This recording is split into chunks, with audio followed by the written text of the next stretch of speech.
de volta com o Educador em Entrevista, aqui na companhia do irmão Francisco. Irmão, obrigado pela participação aqui conosco. Boa tarde. Boa tarde, Luciano. Boa tarde aos telespectadores. Nós é que agradecemos mais uma vez o convite para estarmos aqui.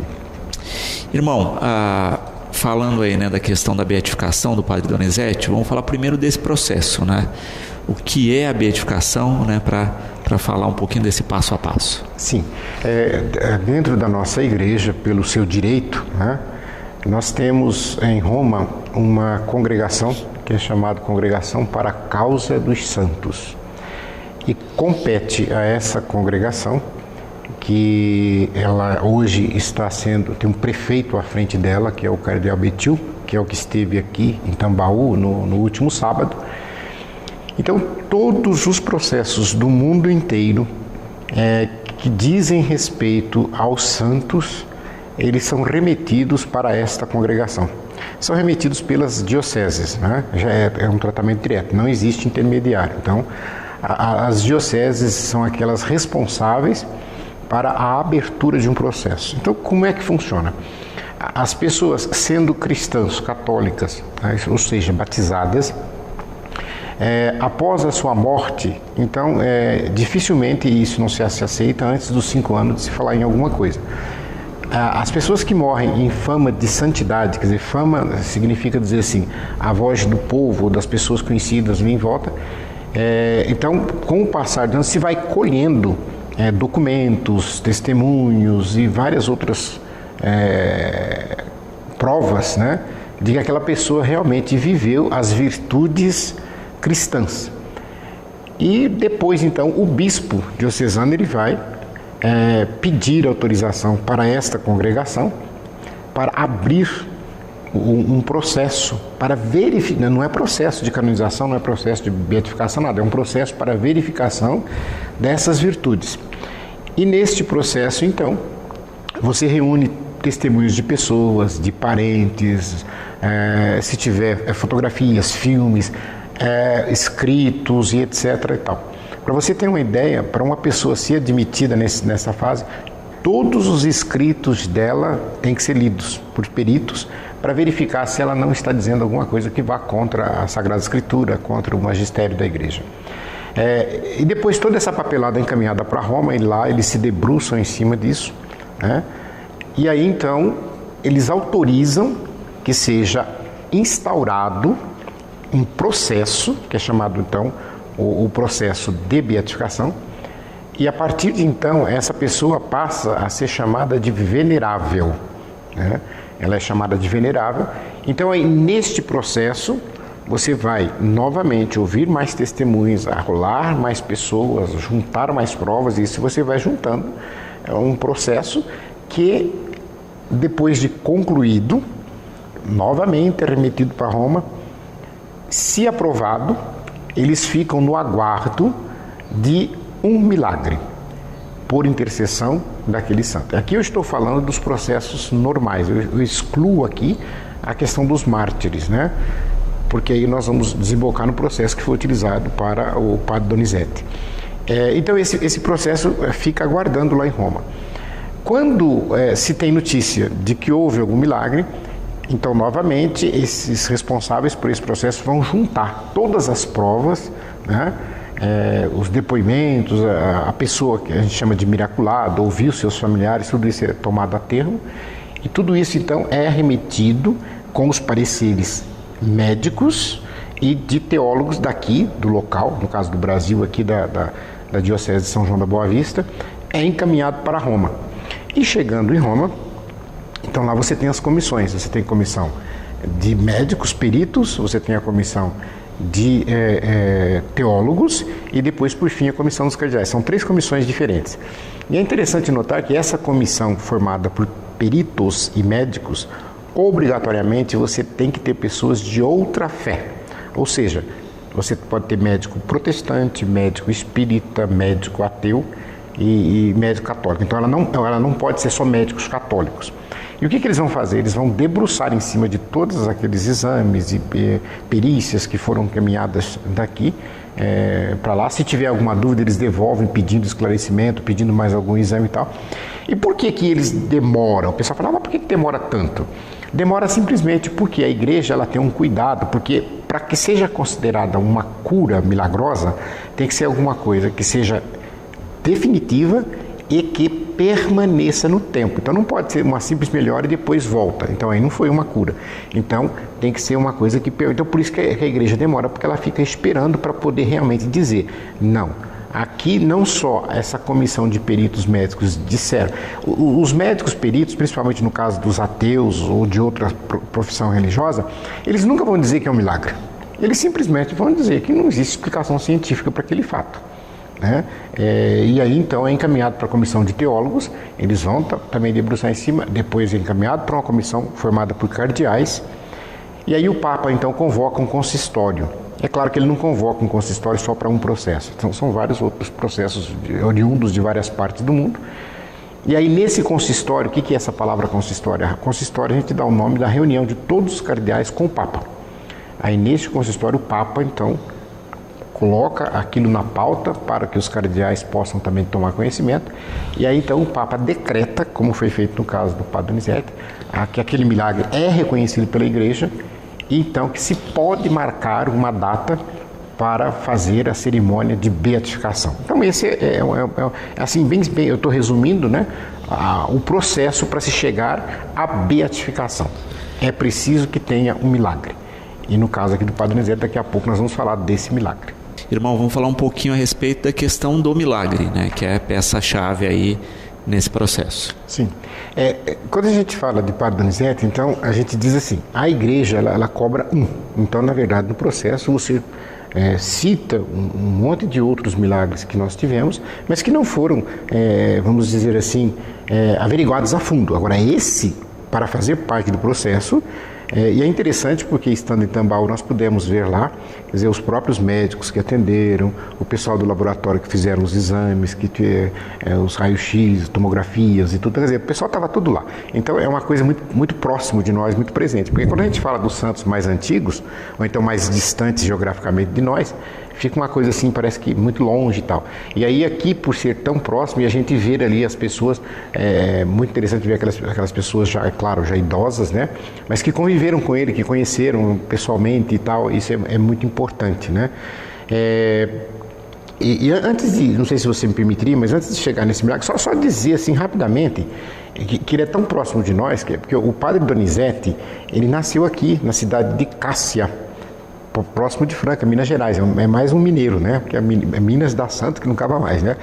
Mas ele nasceu aqui próximo de nós.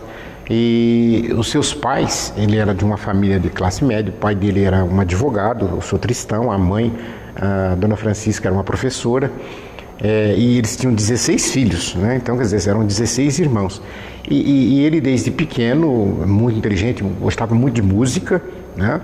Depois, antigamente, nessa época, você tinha muito esses colégios internos, né, que os pais, principalmente de classe média alta, eles colocavam seus filhos. E então o Padre Donizete vai estudar em São Paulo, já com 12 anos de idade, né? E ele faz música também com essa idade. Depois ele vai para um colégio em Sorocaba com 15 anos. E aos 18 anos ele ingressa na Faculdade de Direito do Largo São Francisco, né? Olha que coisa interessante, né? Quer dizer, lá da faculdade agora tem um beato, se Deus quiser, logo santo, né? Ele ingressa, mas aí, ele, cursando o curso de Direito, logo ele percebe que aquele não era a vocação dele. E aí, aos 21 anos, depois de 2 anos e pouco no curso, ele abandona então o curso de Direito e entra para o seminário. E aí depois é que ele vai ser ordenado sacerdote, já na cidade de Pouso Alegre, em Minas, trabalha como sacerdote, como diácono e como sacerdote em algumas cidades ali da região de Campanha, de Pouso Alegre, né? E depois, quando o bispo de Pouso Alegre, isso já em 1908, ele é transferido para a cidade de Campinas. A Diocese de Campinas foi criada junto com a nossa aqui de Ribeirão Preto no ano de 1908. E ele convida o Padre Donizete para ir junto, e o Padre Donizete então sai de Minas e vem para Campinas. E ele vai para a cidade de Jaguariúna, que fica ali próximo de Campinas, a ser pároco ali. Depois, com o passar dos anos, ele pediu para que pudesse ficar mais próximo dos pais, aqui em Franca, porque já estavam idosos, etc. Então ele é transferido, não tão perto, mas para a cidade de Vargem Grande do Sul, né, que fica aqui já perto de Mococa, né? E aí ele começa a trabalhar nessa cidade. E nessa cidade de Vargem Grande do Sul tem um fato interessante, porque foi ali que foi o divisor de águas da vida do padre Donizete, porque na cidade de Vargem Grande, o padre Donizete, como todo santo, ele é um ferrenho lutador para fazer valer os direitos dos mais pobres. E ele bate de frente, né? Porque nós sabemos que nessa ocasião nós já tínhamos tido, obviamente, foi em 1888, a abolição da escravatura, mas a gente sabe que foi abolido no papel, que na prática isso demorou. Então ele começou a ver muitas injustiças dos fazendeiros, mesmo de empresários em relação a operários, né, que trabalhavam em Vargem Grande do Sul. E ele começa a bater de frente, ele começa a falar na igreja, nas suas reuniões, nos sermões que ele fala, e isso desagrada muito a esses senhores, né, os chamados coronéis da cidade ali, e eles começam a perseguir o padre. E aí a história se repete, é interessante, né? Porque aí ele é taxado de comunista. Esse padre é comunista e nós temos que tirar ele daqui, porque ele está indo contra os interesses do capital aqui, do desenvolvimento da cidade, e eles perseguem ferrenhamente, ele sofre muito, né? Porque como ele era um forasteiro, ou seja, ele vinha de outra cidade, então eles diziam que ele não tinha vínculo, que ele não tinha interesse em defender e não sei o quê, e ele ficava do lado dos mais pobres. Vocês não estão, a questão do horário de almoço, a questão da folga no domingo, ele reclamava muito dessas coisas. E aí, olha que absurdo, eles tramam a morte do padre. Eles são capazes disso, ainda hoje, eles tramam a morte do padre. E como é que eles tramam a morte do padre? Porque eles sabiam que ele era uma pessoa muito piedosa. Então, se alguém convidasse o padre Donizete para ir visitar um doente no hospital, para ir no velório, ele ia, com a hora que fosse, podia bater de madrugada na casa dele que ia. E eles, sabendo que havia um senhorzinho doente numa fazenda, eles organizam lá uma emboscada para que eles pudessem empurrá-lo num precipício quando ele estivesse a caminho da casa do doente. E à noite, então, eles pedem para que as pessoas vão bater na porta da casa dele, né? Só que eles só não contavam que ele já era santo, né? Eles batem na porta da casa dele e avisam, né? Olha, o fulano está morrendo, está doente, o senhor não vai lá dar unção dos enfermos, etc, tal. E ele, desconfiado, ele simplesmente diz, olha, eu não vou porque ele já morreu. Não, e ele não foi, né? E aí, realmente, quando eles voltaram, a pessoa já tinha morrido, realmente. Isso aí já começou a chamar a atenção.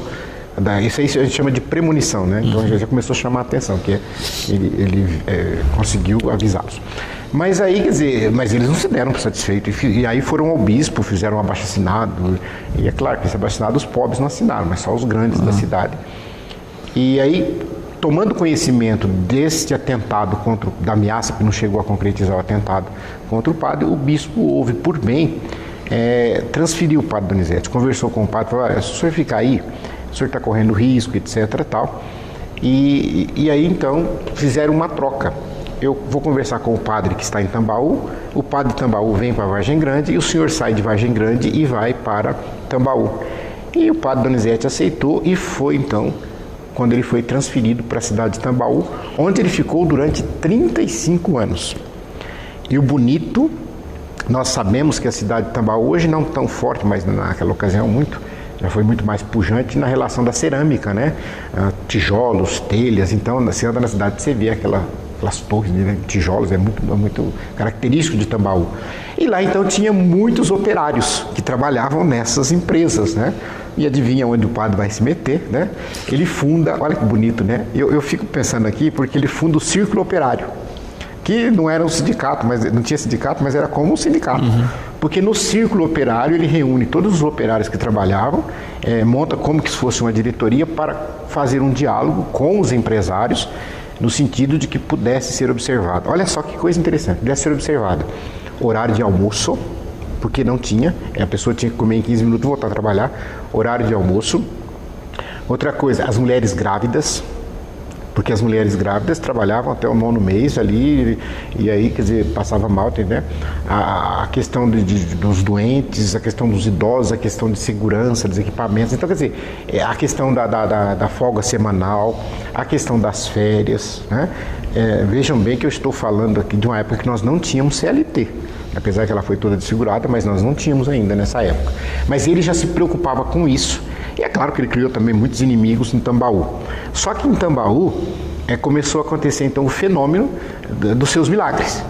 E aí então os empresários, a classe política deu uma recuada porque percebeu que o povo realmente estava com ele Eu estive visitando o lar que ele fundou de assistência à maternidade, a creche para atender as crianças. Olha, para você falar isso na década de 20, na década de 30 do século passado. Ele fundou um asilo para atender os idosos, né? Então ele fundou tantas obras sociais ali em Tambaú e começou então a ver esses fenômenos de vários milagres acompanhando em vida. E nós temos aí milagres que são traduzidos em poemas, são cantados em verso e prosa, músicas, são inúmeras músicas que narram inúmeros milagres que o padre Donizete realizava. E nós poderíamos citar aqui um primeiro deles, né? Que foi o milagre de uma imagem, porque ele era muito devoto de Nossa Senhora Aparecida. E ele então comprou uma imagem e pediu para que essa imagem fosse despachada da cidade de Aparecida para a cidade de Tambaú no trem, né? E ele então convocou o povo para que fosse feita uma procissão da estação do trem até a igreja matriz, conduzindo essa imagem. E o povo todo acorreu, só que no dia começou uma chuva muito forte. E então o povo foi até o padre pedindo para como é que nós vamos fazer? Nós vamos fazer a procissão? Não vai cancelar? E ele disse, não, nós vamos sair. E eles saem da estação do trem para caminhar, praticamente atravessando grande parte da cidade, até a igreja matriz. E aí uma coisa interessante, porque por onde a procissão com aquela imagem passou, não choveu. Então, quer dizer, a procissão foi a pé enxuto, que a gente fala, né? E choveu em todas as outras partes da cidade, mas por onde a procissão passou, não choveu. Então, isso daí foi considerado já um milagre por intercessão do padre Donizete. E esta imagem, Luciano, ela tem uma história e foi muito bonita porque ela foi usada na beatificação. Porque depois nós tivemos, em 1900, eu não lembro se 29 exatamente, nós tivemos um incêndio na igreja, a igreja de Santo Antônio. E nesse incêndio, 23 imagens de santos, São José, Santo Antônio, inclusive, elas foram totalmente destruídas, queimadas, porque são de gesso. E essa imagem de Nossa Senhora, ela não foi queimada, ela foi preservada. É incrível. E quando ele recebeu a notícia do incêndio, e ele foi correndo para a igreja, ele chegou lá, já tinha destruído praticamente tudo, tanto é que teve que reconstruir a igreja. Ele entrou no meio dos escombros, que ainda tinha muita fumaça, muitas cinzas ainda, e ele entrou e ele foi direto na imagem de Nossa Senhora. E ele recolhe essa imagem de Nossa Senhora, né, ainda toda cheia de fumaça, de cinzas, né, mas ela não foi destruída, ela não foi queimada. E ele leva para outra igreja. E aí isso daí também já foi considerado um grande milagre, porque ele tinha um amor muito grande por aquela imagem de Nossa Senhora. E esta imagem foi a que foi usada agora, sábado passado, na procissão de entrada. Isso é tudo muito bonito, muito histórico, né? Ela foi utilizada na entrada. E quando você for a Tambaú, essa imagem também está no santuário de Nossa Senhora Aparecida, que era um grande sonho dele construir esse santuário, mas ele morreu sem realizar. Depois da sua morte é que eles foram concluir. Nós explicamos a questão lá do Vaticano, né? A questão processual, né? E aí tem a questão ritualística, litúrgica, né? Do ato em si, da celebração que o irmão participou, né?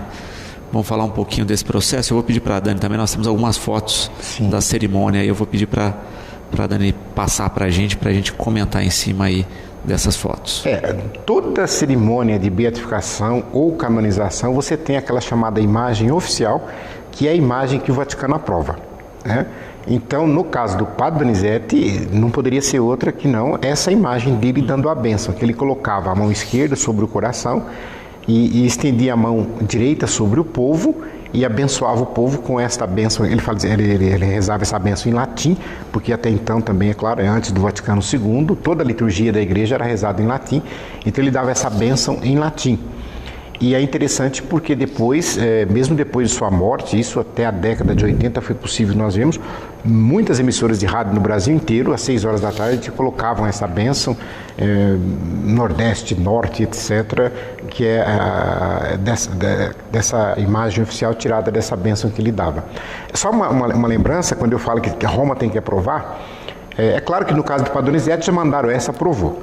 Mas, por exemplo, no caso da Nha Chica, eu lembro que eles quiseram colocar uma imagem dela sentada, a Roma não autorizou, disse que teria que ser em pé.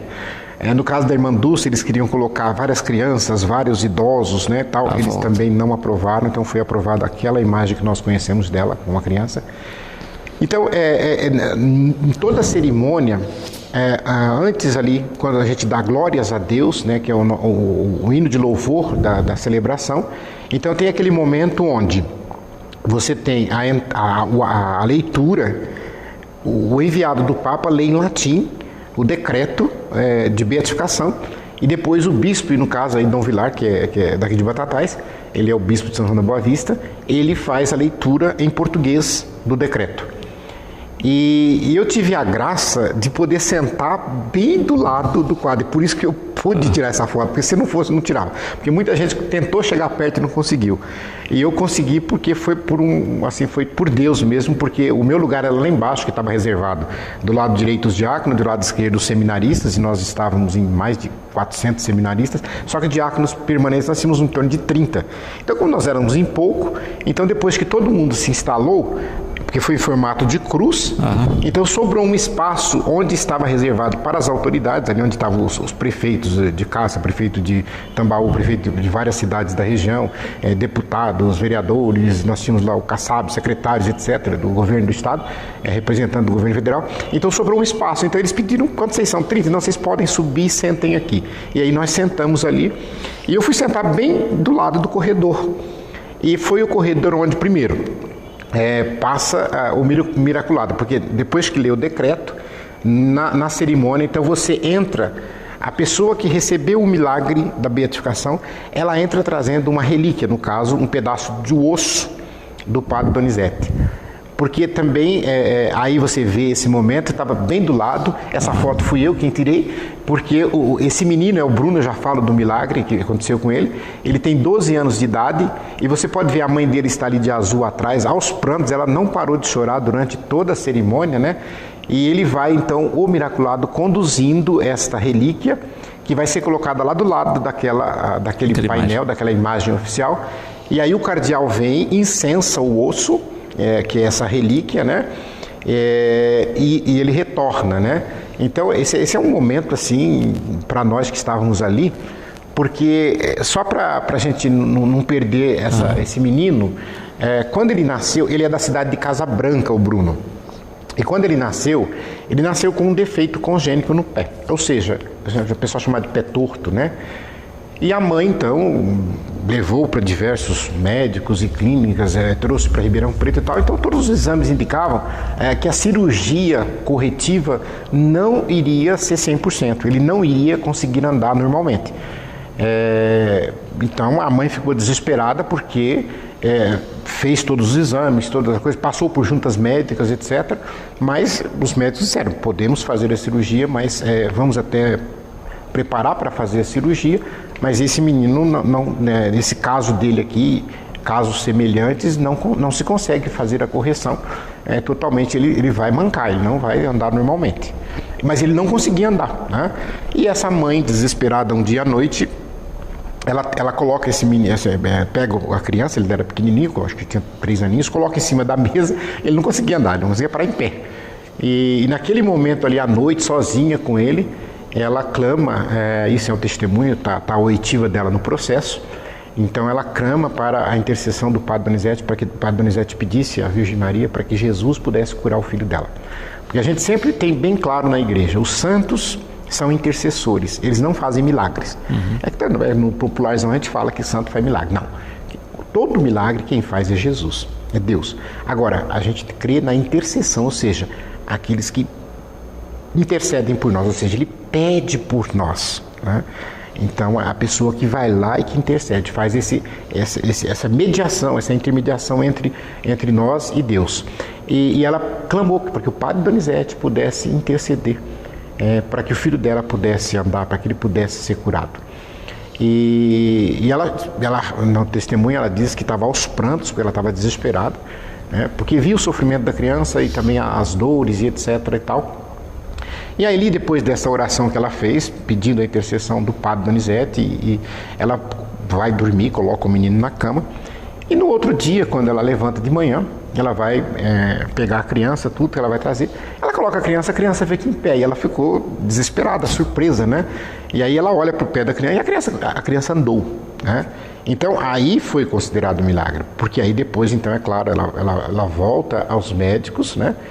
E os médicos, então, não precisa fazer cirurgia, tá tudo normal, mãe. Então, e depois esses médicos também tem... porque agora eu não estou falando do padre Donizete lá atrás, de 1920, 30, 40. Esse menino tem 12 anos de idade. Então eu estou falando de uma coisa que aconteceu há 9, 8 anos atrás. Então esses médicos foram ouvidos no processo, os peritos foram ouvidos no processo, o pessoal do raio-x, o pessoal da tomografia, o pessoal dos laboratórios, dos hospitais, tudo onde esse menino foi atendido, as fotografias do pezinho torto, tudo isso foi juntado no processo. E aí quando eu olhei para ele, e ele chorava depois, ele foi dar uma entrevista depois para a Rádio Vaticano, ele não conseguia falar, e aí você vê ele vir andando, e andando normal, trazendo essa relíquia. Aquilo ali para mim foi uma emoção muito grande de estar ali do lado, de estar presenciando isso. E alguém poderia perguntar, né? E aí aqui nessa foto nós também podemos destacar a multidão que ocorreu, apesar de estar muito quente, mas vocês veem esse mar de sombrinhas, né? Mas estava muito bem organizado. Nós tínhamos alguma coisa em torno de 25 mil pessoas, porque aqui é uma foto, faz um corte, é claro, porque ali você vê os padres descendo do braço da cruz, mas do lado de lá tinha outra multidão igual essa, então em torno de 25 mil pessoas para uma cidade que tem 23 mil habitantes, então quer dizer, tinha mais gente na celebração do que habitante da cidade, né? Então, voltando então agora para a cerimônia, então esse miraculado que é o Bruno, é um menino sorridente, um menino saudável, e um menino que todas as vezes que fala do padre Donizete ele chora, ele se emociona, e ver e ter a possibilidade de ver ele trazendo essa relíquia foi um momento para mim ímpar. E por quê? Eu estava no Paraná, graças a Deus terminei meu curso, né? Mas eu estava lá e eu estava de viagem na sexta-feira, voltando do Paraná. Eu cheguei aqui na sexta-feira à noite. Eu viajei junto com o padre Samuel, tive que passar em Ribeirão para deixá-lo na casa dele. E quando eu cheguei, eu falei, não, mas eu tenho que ir por um detalhe muito simples. Até pela minha idade, eu não vou ver outra cerimônia dessa aqui perto. E eu não vou em Roma, por exemplo, nós tivemos aqui na Bahia, Irmandúcia, alguns anos atrás, mas é muito longe, você não vai. Agora aqui está pertinho de nós. É uma pessoa que a gente ouviu tanto falar, minha mãe escutava tanto essa bênção na minha casa, no rádio, tudo. E a gente ouviu tanto falar, eu vi tanta gente saindo das cidades de Altinópolis, de Santo Antônio, de Cajuru, com peruas, antigamente ia de caminhão, pau de arara, ir domingo para o padre Donizete. Eu tive a oportunidade de verificar porque o forte mesmo foi por volta na década de 50, né? Para vocês terem uma ideia, naquela ocasião a cidade tinha 10 mil habitantes, era bem menor que hoje, mas era interessante porque você via nas calçadas, Luciano, as pessoas iam colocando gente na cadeira de roda, gente sem perna, gente com ferida exposta, gente cega, gente surda, e eles iam colocando porque o padre ia passar e a esperança deles de serem curados. Eram multidões que corriam para aquele lugar porque o padre estava lá e eles iam para receber essa bênção, e muitos foram curados. É claro que, como o próprio Evangelho diz, nem todos foram curados, mas muitas pessoas foram curadas. Nós temos inúmeros testemunhos da intercessão dele ali vivo, e esses milagres acontecendo. Eu falava das músicas, nós poderíamos aqui lembrar alguns casos, não dá para a gente falar de todos, mas eu gostaria de lembrar alguns casos. Nós temos um caso que ficou muito conhecido porque foi do jornalista Joemir Betting, né? Todo mundo conhece o Joemir Betting, e ele, no auge da fama, como grande âncora, e ele contava esse milagre, porque ele, por uma ocasião, se não me engano foi um acidente, ele ficou gago. Então o Joemir Betting era gago. E então... como ele era da região, tudo leva para o padre Donizete, e o Joemir foi até o padre Donizete, e o padre Donizete brincou com ele, mas na verdade não era brincadeira, era uma premonição, mas todo mundo achou que era brincadeira, porque vendo o Joemir gaguejar, e o padre disse para ele, você vai ser um jornalista.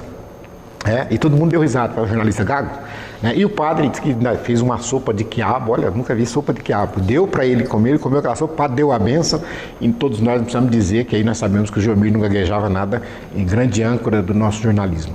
Nós temos um outro milagre de uma mulher muito rica que também tinha problemas de locomoção, tinha que usar muletas, E aí disseram para ela ir até o padre, né? E como ela era muito rica, ela acho que ela queria que pagasse para o padre vir até ela, né? Aí disseram, não, ele não vai vir. Quem conhece o padre Donizete sabe, ele não vai.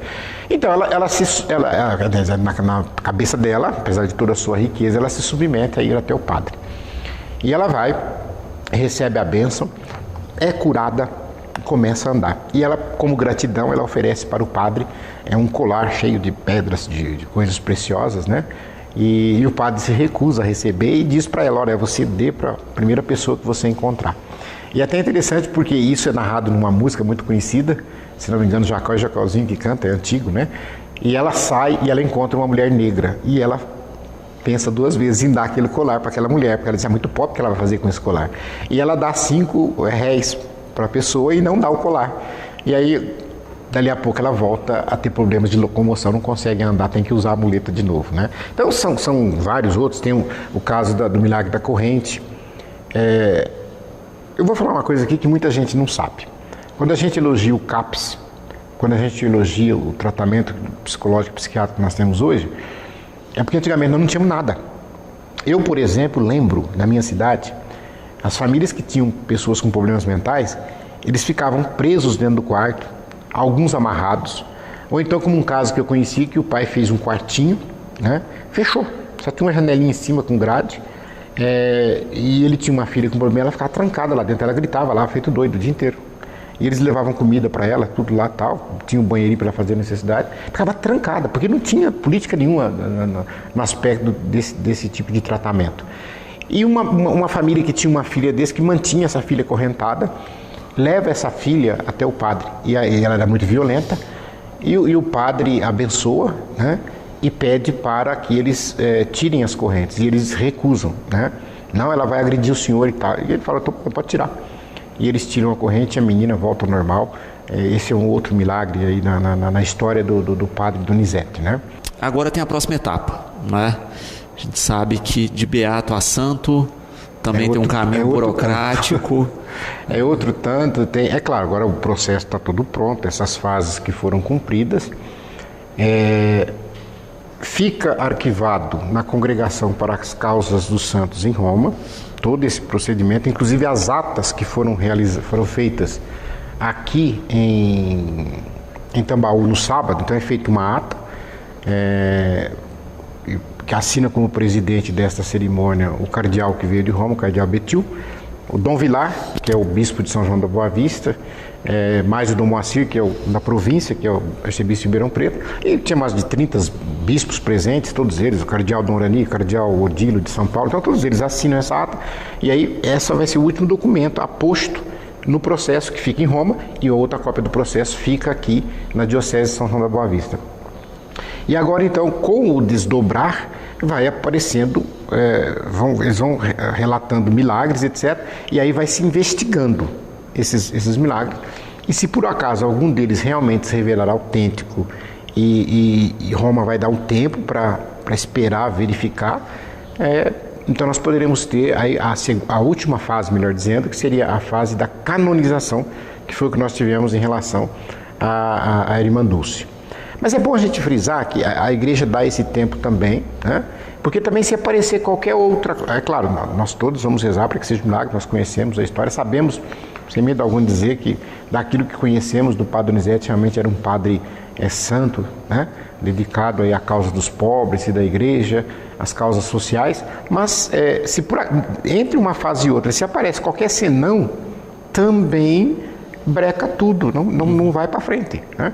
Nós temos casos homéricos de pessoas que são beatos há 300, 400, 500 anos, 600 anos e que não canoniza.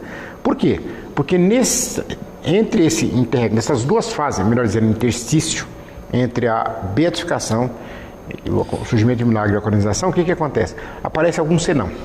Aparece algum escrito que não tinha aparecido, que ninguém sabia, que a pessoa tenha dito alguma coisa contra o evangelho, alguma coisa contra o magistério. Aparece alguma coisa, então, quer dizer, aí trava o processo e depois não vai. Nós temos um caso no Brasil em que nem há o processo, né? Mas é uma pessoa que tem toda uma fama de santidade, que tem todo um culto, que é o Padre Cícero. Todos nós conhecemos. O Papa Francisco retirou a censura, ele estava sob censura, inclusive, né? Porque era uma figura polêmica, né? Exatamente, foi uma figura muito polêmica, o Padre Cícero. E aí, quer dizer, o Papa Francisco retirou, mas é uma coisa que fica ali, que não é tão simples assim, como muitas pessoas podem pensar, né? A Jerônima perguntando aqui, né? Em que ano ele faleceu, o Padre Donizete? O Padre Donizete faleceu em 1961. Então nós estamos falando de algo que está aí há praticamente quase 60 anos. Né? E o que chama a atenção é que quando ele estava vivo, e isso que eu estou falando, você pode pesquisar na internet que você vai verificar fotos e você vai verificar filmagens também, porque foram feitas filmagens. E quem é que fazia as filmagens?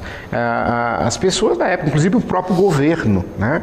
Ele filmava porque realmente era um fenômeno o que acontecia em Tambaú.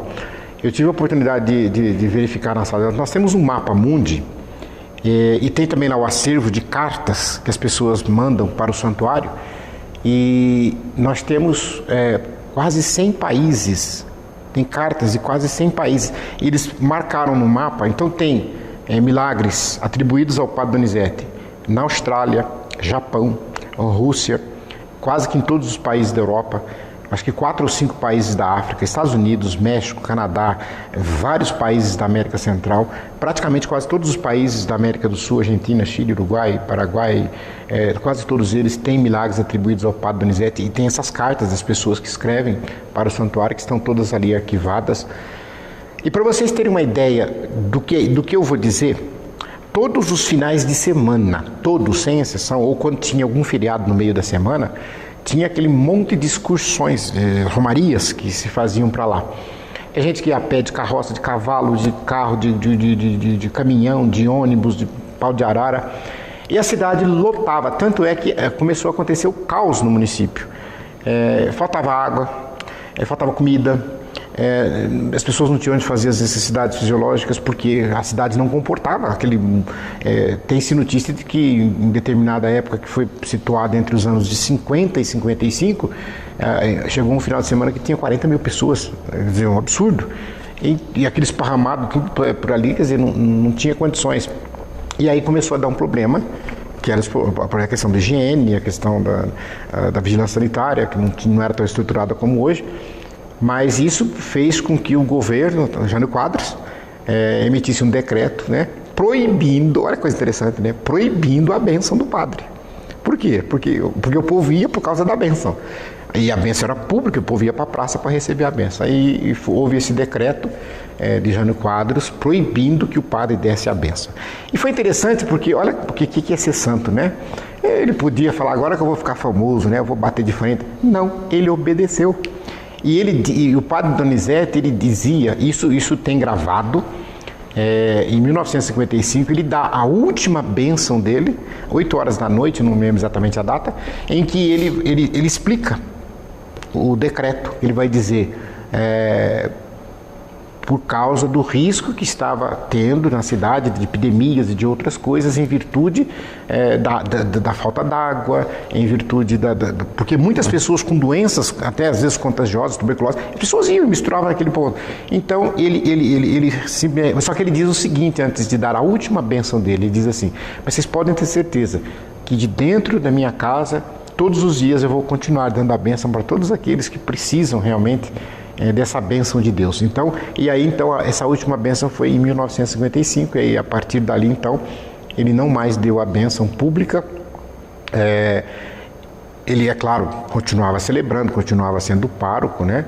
Mas, quer dizer, as peregrinações continuaram. É claro que diminuiu um pouco, né? Mas continuaram as peregrinações. E aí foi onde que a pergunta que a Jerônima fez. Isso foi em 1955. Aí em 1959 ele já começa a ter alguns problemas de saúde, né? Porque ele nasceu em 1882, né? Então ele já estava com quase 80 anos. E ele começa a ter problemas de saúde, e em 60 ele é internado, começa a fazer um tratamento, e depois então ele vem a falecer no dia 16 de junho de 1961, na cidade de Tambaú. Irmão, quero agradecer a presença aqui conosco, a troca, as informações. Esperamos realmente aí, né, o reconhecimento desse próximo santo brasileiro, né, e com essa perspectiva mesmo, né, desse histórico, desse legado, né. Hoje nós temos aí, né, milhares de Donizetes espalhados por esse país afora, com nomes ou pós-nomes aí, né. A gente já vê o peso da figura e o programa está sempre à disposição aqui para falar desse e de outros temas. Nós agradecemos mais uma vez. Eu gostaria de dizer que é João Donizete, José Donizete, Pedro Donizete, Antônio Donizete, e geralmente é o segundo nome, como você lembrou. É tudo fruto da devoção a este santo homem. E dizer para todos que nos estão vendo, todos nós somos convidados a ser santos. E ser santos, a exemplo do Padre Donizete, não é viver alienado da nossa vida, mas é lutar pelos mais pobres, lutar pelos mais necessitados, para fazer a justiça acontecer. Porque essa palavra justiça, a Bíblia está recheada, são mais de 200 citações da palavra justiça. E ele foi um homem que lutou por justiça, que lutou pelo direito dos mais pobres, dos mais necessitados, dos abandonados. E gostaria de também fazer duas coisas, se você me permite. A primeira delas fazer um convite e depois encerrar com uma frase do Padre Donizete. O convite que eu quero fazer a todos vocês é que no próximo final de semana, sábado e domingo, dia 30 de novembro e dia 1º de dezembro, no Centro de Espiritualidade de Claré, o antigo Seminário Claretiano, ali na rodovia Nego Solimões, próximo ao aeroporto de Batatais, nós estaremos realizando um encontro, um retiro por cura interior. Nós estaremos recebendo o Padre Germano, da cidade de Ribeirão Preto, e o Padre Reginaldo. Esses dois padres estarão esses 2 dias conosco, e fazendo esse retiro por cura interior. Para quem não sabe o que é bom que a gente explique, a maioria dos traumas que nós vivemos hoje podem ser resolvidos, porque a gente precisa descobrir, nós vivemos as consequências, seja a depressão, seja as ideias suicidas, às vezes é por causa da falta de perdão, é por causa da perda de um ente querido que a gente não aceita, é por causa de algum trauma que nós tivemos anteriormente, e essa ferida ficou e ela precisa ser curada, ela precisa ser trabalhada. Então nós convidamos, se você quiser, procure por qualquer membro da comunidade ou então telefone para o 37610231, faça a sua inscrição e venha participar conosco. E eu encerro dizendo uma frase fantástica do Padre Donizete, que resume, eu acho que toda essa vida de milagres, de lutas, de perseguições, de sofrimento que ele teve. E ele dizia assim, porque as pessoas perguntavam para ele como é que era possível, né? Tantos milagres, tantos dons, premonição, bilocação, tanta coisa que permeou a vida do Padre Donizete. E ele dizia assim, para quem não crê, nenhuma explicação é possível. Para quem crê, nenhuma explicação é necessária. O meu boa tarde a todos.